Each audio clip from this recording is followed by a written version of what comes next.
નમસ્કાર દર્શક મિત્રો, હું છું બાબા શેઠ. વિજાપુરની ખબરમાં આપનું સ્વાગત છે.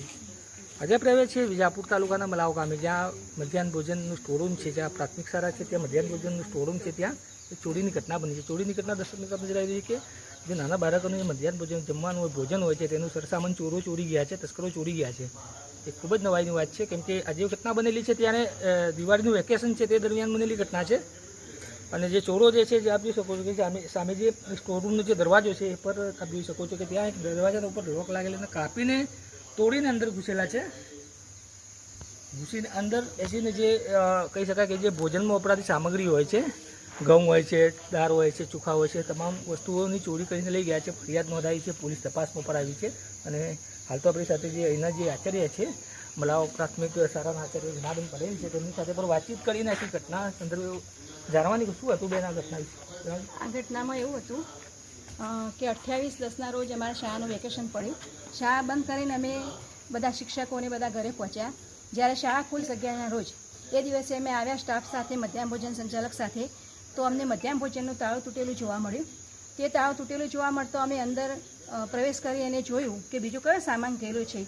તો ત્યાં અમને 2 કટ્ટો એટલે કે 125-24 કિલો જેટલા ઘઉં, 80 કિલો જેવા ચોખા, 28 કિલો તેલ, 3 કિલો તુવર દાળ અને 14 કિલો જેવા ચણા, આ બધો સામાન વત્તા તેલની એક બરણી અને 2 ટોકર, આ બધો સામાન અમને ગયેલો જોવા મળ્યો. ત્યાર પછી અમે બધા સ્ટાફે મળીને નિર્ણય કરી અને લાડોલ પોલીસ સ્ટેશન અમે ફરિયાદી કર્યો છે.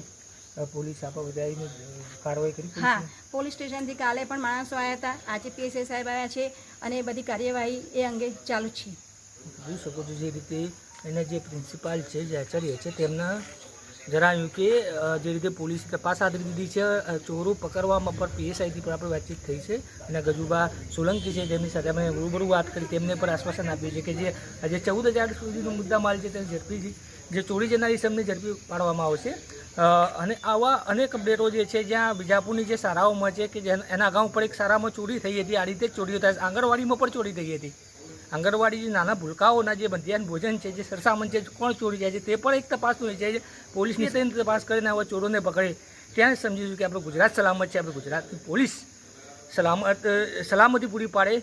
વિજાપુરના જે તાલુકાના જે ગ્રામ્ય વિસ્તારો છે, ત્યાં ખાસ કરીને જે છેવાડાના ગામડાઓ છે, ત્યાં પણ આ રીતે સલામતી પૂરી પાડે તેવું અહીંયા સ્થાનિક લોકોનો ત્યાં મારી સાથે રિપોર્ટર કૈલાસની આવી અને હું બાબા છે રજા લઈ.